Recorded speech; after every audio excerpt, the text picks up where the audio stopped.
I have a question for you, a burning question. I watched one of your comedy specials. I think it was from London. I believe so. It was in a big auditorium, big arena. Mm-hmm. I mean, you had tens of thousands of people in there, which I thought, first of all, I thought that was remarkable that you could pack a whole arena. And so I want to talk a little bit about that. But what I found so fascinating was that, like, your audience was obviously multicultural. Mm-hmm. And you were insulting one racial or ethnic group after another. And you could feel the hunger in the air, even through the television screen, for each race or ethnic group waiting with bated breath for their turn to be insulted. Yes. And so what do you make of that? And how the hell do you get away with it? Well, I think it's because I touch on things that when I talk about a certain group of people, I'm talking about it from their perspective, not my perspective. So the way they read it as this guy actually understands us. We can't be offended because he just said something only we should know about ourselves. Which means he's either an insider or he's really paid a lot of attention to us. So one way or the other, they know it's done as a tribute as opposed to making fun of. And when you call people out on certain things like that, they're like, wow, how did he know that? Okay, we can trust this guy. Okay, so then how do you know that? Do you have a network of informers, like embedded in racial groups all around the world? No, when I travel around, I just pay attention. I like to go to malls not as much now because, I think I've been to most of the places at least once or twice already, so I'm pretty familiar with the lay of the land. But if I feel like something's different in the air, I'll definitely go out and investigate what's happening out there.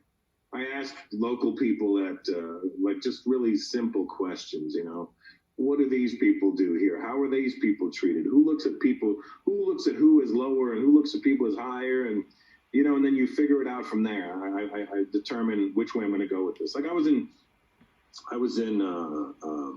Berlin a couple of years ago doing shows. I'd never been to Berlin before. I'd never been to Germany before. And I noticed, so I got on stage and I said, it's so good to be here in Berlin.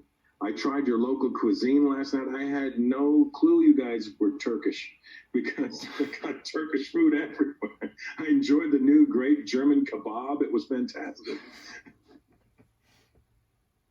They want to see you go and see what's really going on. They don't want you to come in and be like, oh, that was 20 years ago. Get with the times, Yeah, well, there's nothing worse than an outdated comic. Well, it's true. You have to be on the cutting edge. It can happen to you at any time, though, as a comic. Yeah. Well, I also think it seemed to me that, you're giving people credit by assuming that they can laugh at themselves, right? I mean, that's the hallmark of a pretty well-developed character, the ability to laugh at yourself. And I had some experience with this when I first became reasonably well-known. People noted the similarity of my voice to the voice of Kermit the Frog, and I saw it 3 or 4 times and I thought, oh my God, I hope that's not true. And then I went and listened to Kermit the Frog and I thought, oh my God, I sound exactly like Kermit the Frog. Yeah, well, I've never put that together, but now that you said it, I just pictured Kermit talking. Yes, it's really terrible. And the guy who plays Saul on Better Call Saul. Oh, Bob Odenkirk?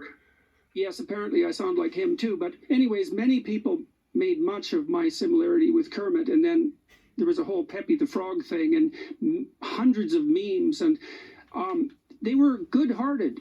But I noticed that there was a testing behind it.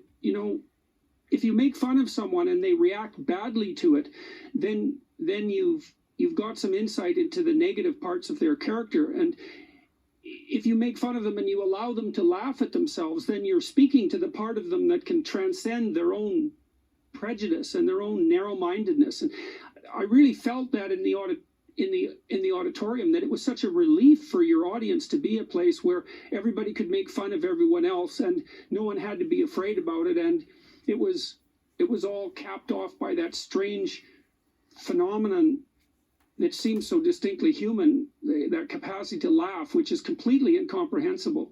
Well, for me, right away when you talk to somebody by their body language, the tone of their voice and the way they look at you. Like, I've been doing this for 32 years now. So for me, it's when I talk to them, I can gauge which way they're taking this information.